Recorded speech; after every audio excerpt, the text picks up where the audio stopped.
Hello दोस्तों, नमस्कार। SM किसी चैनल में मैं आप सभी लोगों का दिल से बहुत बहुत स्वागत करता हूं। दोस्तों, इस वीडियो को स्टार्ट करने से पहले ज़रूर याद दिलाना चाहूँगा आज के दिन के पहले 3 वीडियोस। यस, ज़रूर इन 3 वीडियोस को यहाँ पे देख लेना। सारे वीडियो की लिंक नीचे डिस्क्रिप्शन बॉक्स में आप लोगों को मिल जाएगी। बहुत ही ज़्यादा इंपॉर्टेंट वीडियो है। फर्स्ट टाइम विजिट किया चैनल को सब्सक्राइब करने के साथ साथ फ्री स्टॉक मार्केट क्लासेस इस चैनल को भी सब्सक्राइब कर सकते हो। लिंक ऊपर आई बटन पे या नीचे डिस्क्रिप्शन बॉक्स में मिल जाएगी। कल सुबह 10:30 बजे हर सैटरडे 10:30 बजे इस चैनल के ऊपर एक इंपॉर्टेंट वीडियो यहाँ पे आ जाता है। सो कल भी यहाँ पे इस चैनल के ऊपर आ जाना। सो चलिए दोस्तों, फिलहाल इस वीडियो को स्टार्ट कर लेते हैं। दोस्तों, अभी हम लोग आ चुके हैं बिल्कुल हमारे नॉर्मल स्क्रीन के ऊपर। थंबनेल से ऑलरेडी आप लोगों को अंदाज़ा आ गया होगा हम लोग किससे रिलेटेड यहाँ पे बात करने वाले। दोस्तों, यहाँ पे हम लोग बात करने वाले हैं आईपीओ के बारे में। बहुत ज़्यादा चर्चा है ऑलरेडी यहाँ पे हो चुके हैं। बहुत सारे आईपीओ ऑलरेडी हम लोग यहाँ पे देख चुके हैं। बहुत सारे नए रिटेल इन्वेस्टर जो बाजार में यहाँ पे आ चुके हैं, जिसके कारण बहुत ज़्यादा कंपटीशन भी बढ़ चुका है। एंड बहुत सारे रिटेल इन्वेस्टर नाराज़ भी है, सर क्या पैसा लगा कि मतलब भी क्या है, मिलता ही नहीं है। दोस्तों, मैं बताना चाहूँगा ये लक के ऊपर डिपेंड करता है। अभी एक आईपीओ के लिए अगर मैं बात करूँ यहाँ पे, मतलब हज़ारों लोग अगर अप्लाई करेंगे, लाखों लोग अप्लाई करेंगे, तो लक के ऊपर ये सारी चीज़ें डिपेंड हो जाती है। यहाँ पे अगर हम लोग बात करें आईपीओ की ही, तो एक बहुत बड़ा मेगा आईपीओ यहाँ पे आने वाला है। आप सभी लोगों को पता है, अभी कोल इंडिया आप लोगों को पता है आज तक के इंडियन मार्केट का सबसे बड़ा आईपीओ था। उसके बाद अगर हम लोग यहाँ पे बात करें तो पेटीएम का आईपीओ कोल इंडिया के आईपीओ को बीट कर सकता है। ये फिलहाल चर्चा यहाँ पे चल रही है। पेटीएम का आईपीओ अभी तक तो आया नहीं है, पर अगर हम लोग यहाँ पे बात करें, अगर ये आ जाता है तो कितने का रहेगा? 16,600 करोड़ का। कोल इंडिया के आईपीओ की साइज़ कितनी थी? समवेयर अराउंड 15,100 करोड़ के आसपास। अभी भी कोल इंडिया नंबर 1 पे है आईपीओ के। इसमें अगर हम लोग बात करें मेगा आईपीओ में, अगर पेटीएम का आईपीओ आ जाता है 16,600 करोड़ ही जुटाने की वो बात यहाँ पे कर रहे हैं। डेफिनेटली इंडिया का नंबर 1 साइज़ के हिसाब से सबसे नंबर 1 बड़ा आईपीओ यहाँ पे रहने वाला है। पर दोस्तों, लगता नहीं है ये जो पोजीशन कोई भी ये कंपटीशन जिसमें भी चल रही है वो ज़्यादा देर तक ये पोजीशन लंबी अवधि तक होल्ड कर पाएंगे। मतलब यहाँ पे नंबर 1 आईपीओ अगर कोई बनेगा मेगा आईपीओ से रिलेटेड जो बातचीत चल रही है, तो दोस्तों वो तो है एलआईसी का आईपीओ। आप सभी लोगों ने सुना होगा कि एलआईसी का आईपीओ आने वाला है। सरकार भी इससे रिलेटेड बातचीत करती रहती है। एंड फाइनली दोस्तों, हम लोग यहाँ पे कह सकते हैं कि एलआईसी के आईपीओ से रिलेटेड कुछ पॉजिटिव खबरें यहाँ पे सामने आ रही है। अगर मैं फ़िलहाल यहाँ पे बात करूँ तो यहाँ पे अगस्त मंथ चल रहा है, उसके बाद सितंबर, अक्टूबर, नवंबर, दिसंबर, जैन, फेब एंड मार्च, मतलब लगभग 6 से 7 महीने ही यहाँ पे बाकी है। एलआईसी का आईपीओ, या फिर हम कह सकते हैं एलआईसी, ये कंपनी हम लोग को बाजार में लिस्ट होते हुए देखने को यहाँ पे मिल सकती है। ये मैंने कह रहा हूँ, ये सरकार की ओर से फिलहाल तो बातें देखने को यहाँ पे मिल रही है। अभी 7 मंथ्स में बहुत सारी चीज़ें हो सकती है, प्लान आगे पीछे यहाँ पे हो सकते हैं, बट इतना तो पक्का है कि ये सरकार एलआईसी को बाजार में लिस्ट यहाँ पे करने वाली है। क्योंकि अगर हम लोग बात करें उनके जो डाइवेस्टमेंट का जो प्लान है, उसमें ये सारी चीज़ें लिखी हुई थी। एंड जो साइज डाइवेस्टमेंट का उन्होंने रखा हुआ है, डाइवेस्टमेंट मतलब सरकार की जो हिस्सेदारी है वो वहाँ से वो एग्जिट करने की बात यहाँ पे कर रहे हैं। डाइवेस्टमेंट, डिसइन्वेस्टमेंट, आप जैसे भी चाहो बोल सकते हो। इतना बड़ा टारगेट उन्होंने रखा हुआ है। वो तभी अचीवेबल रहेगा जब वो एलआईसी का आईपीओ यहाँ पे बाजार में लेके आएंगे। अन्यथा अगर देखा जाए तो ये पॉसिबल होना मतलब ऑलमोस्ट ना के बराबर है। यहाँ पे अगर हम लोग बात करें, कल के दिन भी हम लोगों ने निर्मला सीतारमन जी ने बहुत सारी अलग अलग बातें प्रेस कॉन्फ्रेंस के सामने यहाँ पे रखी थी। इंडस्ट्री को थैंक्स भी कहा था, कोविड के चलते उनकी ओर से सपोर्ट मिला था एंड ऑल दैट। तो उसी में उन्होंने यहाँ पे बताया था कि डाइवेस्टमेंट का उनका जो टारगेट है वो बाय द एंड ऑफ 22 तक वो यहाँ पे अचीव करने की यहाँ पे कोशिश करने वाले। 22 मतलब कौन सा? ये फाइनेंशियल ईयर की मैं बात कर रहा हूँ, 22 वाला दिसंबर की बात नहीं। मतलब हम कह सकते हैं मैक्सिमम 31 मार्च 2022 तक जो उन्होंने यहाँ पे प्लान्स बताए हैं उनको वो एग्जीक्यूट यहाँ पे पूरी तरीके से करने की कोशिश यहाँ पे करने वाले हैं।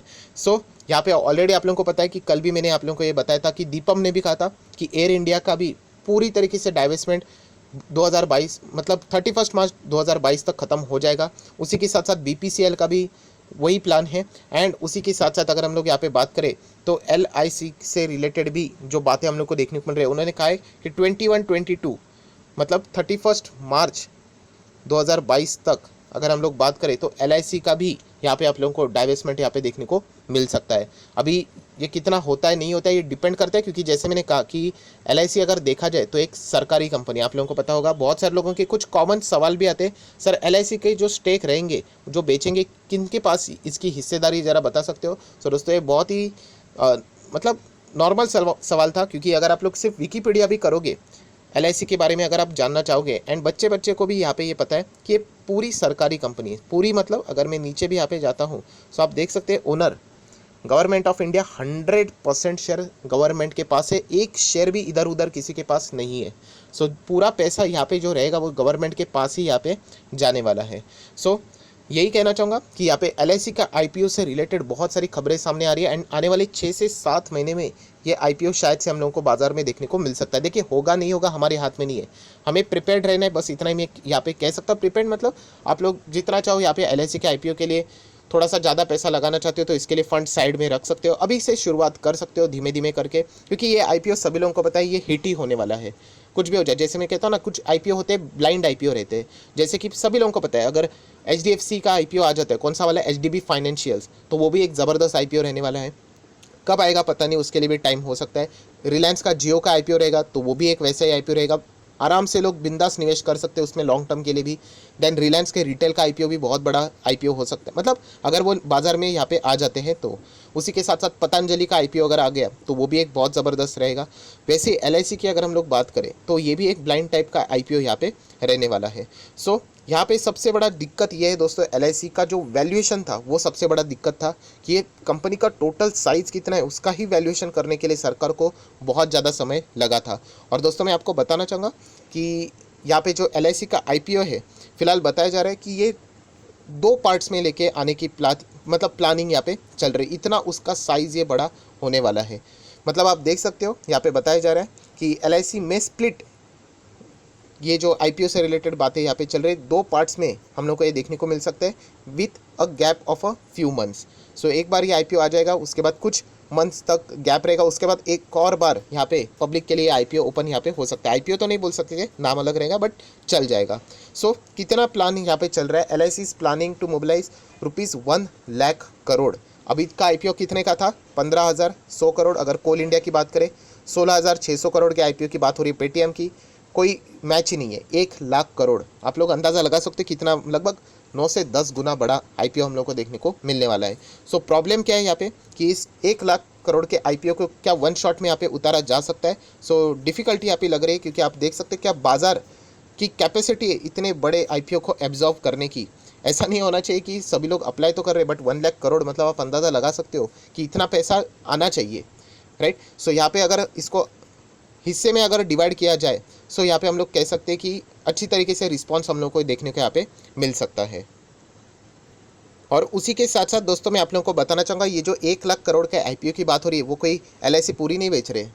यहाँ पे बताया जा रहा है कि सिर्फ 10% ही एलआईसी का यहाँ पे बाज़ार में वो उतारने वाले हैं। अगर 10% ही बाज़ार में आते वक्त अगर हम लोग बात करें, उसको भी आधा आधा करके लाने की बात हो रही है, तो आप अंदाज़ा लगा सकते हो कि एलआईसी कितनी बड़ी कंपनी होगी, राइट। सो यही सबसे बड़ी प्रॉब्लम एंड चैलेंजिंग वाली पार्ट है। एंड उसी के साथ साथ देखिए एलआईसी कौन सी सरकारी कंपनी है, तो यहाँ पे बहुत ज़्यादा पॉलिटिकली भी इश्यूज़ यहाँ पे रहने वाले हैं। उसी के साथ साथ स्ट्राइक्स भी रहेंगे, बहुत सारी चीज़ें रहेंगी जैसे हम लोगों ने बाकी चीज़ों में भी यहाँ पे देखी हुई है। एंड सबसे एक बड़ा नेगेटिव पॉइंट्स यहाँ पे बताया जा रहा है एलआईसी के आईपीओ से रिलेटेड, जो कि हम कह सकते थोड़ा बहुत वैलिड भी है, कि एलआईसी का फ़िलहाल का जो एजेंडा है वो है सर्विस देना, लोगों को सर्विस देना। बट जैसे ही कंपनी बाज़ार में आ जाते हैं तो उनका मोटिव प्रॉफिट दिखाना बन जाता है, क्योंकि शेयर्स बाज़ार में आ जाते हैं एंड शेयर्स और महंगे हो जाएंगे तो ऑटोमेटिकली फ़ायदा उन्हीं को मिलेगा जिनके पास सबसे ज़्यादा शेयर है। एंड सबसे ज़्यादा शेयर्स किसके पास, एलआईसी के पास रहने वाले, वो सिर्फ 10% बाज़ार में उतारने वाले, फिर भी रिमेनिंग 90% के आसपास उन्हीं के पास वहाँ पे रह सकता है।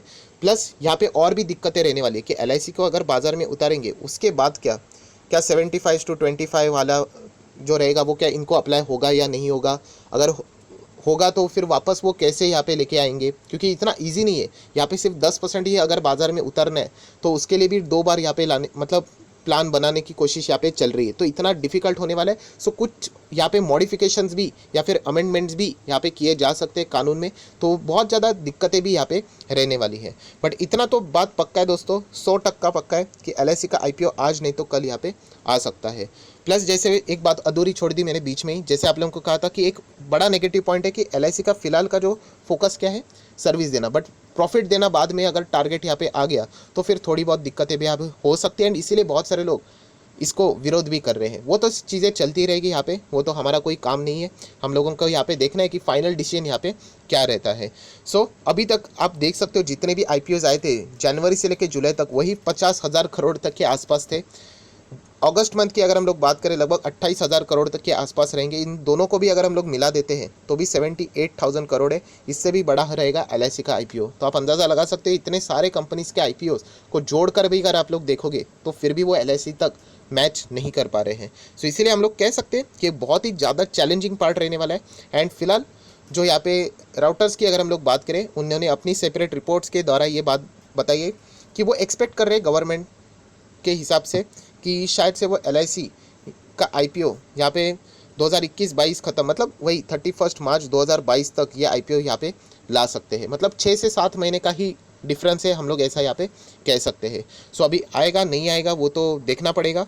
एंड अगर आ भी जाता है सो हम लोग कह सकते हैं यहाँ पे हर कोई तो अप्लाई यहाँ पे करने वाले, जिनको भी IPO लगेगा ज़बरदस्त लॉटरी भी हम लोग यहाँ पे बोल सकते हैं, क्योंकि जो रिस्पांस रहने वाला है वो अलग ही लेवल का यहाँ पे रहने वाला है। इनफैक्ट यहाँ पे ऐसा भी रहने वाला है कि जिनको ये IPO लगेगा भी नहीं, जैसे ही ये ओपन हो जाएगा उसके बाद भी बहुत ज़्यादा हम लोग को माल उठाने की कोशिश यहाँ पे होने वाली है। ये भी चीज़ देखने को यहाँ पे मिल सकती है। सो बहुत ही शानदार ये IPO होने वाला है। मतलब आज तक ऐसा हिस्ट्री में कभी हुआ नहीं, इतना बड़ा IPO ये हो सकता है। इवन दो इसको आधा आधा करके भी लेके आ गए तो हम पकड़ लेते 50,000 करोड़ का भी, तो आप अंदाज़ा लगा सकते हैं कितना बड़ा मेगा IPO यहाँ पे रहने वाला है। सो जितनी भी तैयारी अगर आप लोगों को करनी है इस IPO से रिलेटेड, अभी से शुरू कर दीजिए। थोड़ा थोड़ा अमाउंट आप लोग साइड में यहाँ पे रख सकते हो। ज़्यादा लॉट्स अप्लाई करने के लिए अगर आप लोग सोच रहे हो तो उसके लिए भी तैयारी अभी से यहाँ पे करना, मतलब आप चाहो तो यहाँ पे शुरुआत यहाँ पे कर सकते हो। सो देख लेते हैं LIC का IPO यहाँ पे कब आएगा, कितने प्राइस पे आएगा। ये सारी चीज़ें तो बाद में ही है, पहले तो इसका वैल्यूएशन, इसी से रिलेटेड ये सारी चीज़ें फिलहाल यहाँ पे चल रही कि इसको एक शॉट में लाना है या फिर अलग अलग पार्ट्स में यहाँ पे लेके आना है। सो जो भी कोई अपडेट रहेगा नेक्स्ट मैं आप लोगों को यहाँ पे बता दूंगा। जैसे मैंने कहा हमारा काम क्या है, हमारा काम है कि हमें प्रिपेयर्ड रहना है। सो जितना हो सके आप लोग अभी से जितना छोटा छोटा अमाउंट भी साइड में आप लोग रख सकते हो। अगर आप लोग कॉलेज स्टूडेंट हो तो भी आप लोग यहाँ पे क्या कर सकते हो कि थोड़ा थोड़ा अमाउंट साइड में यहाँ पे रख सकते हो। एटलीस्ट इस IPO में तो आप लोगों ने यहाँ पे अप्लाई करना ही है। सो आशा करता हूँ आप लोगों को इस वीडियो से भी कुछ अपडेट मिला होगा। वीडियो अच्छा लगा होगा तो ज़रूर लाइक एंड शेयर कर देना। So that's it, thank you very much दोस्तों। We will be meeting earning studio. तब तक के लिए बाय बाय।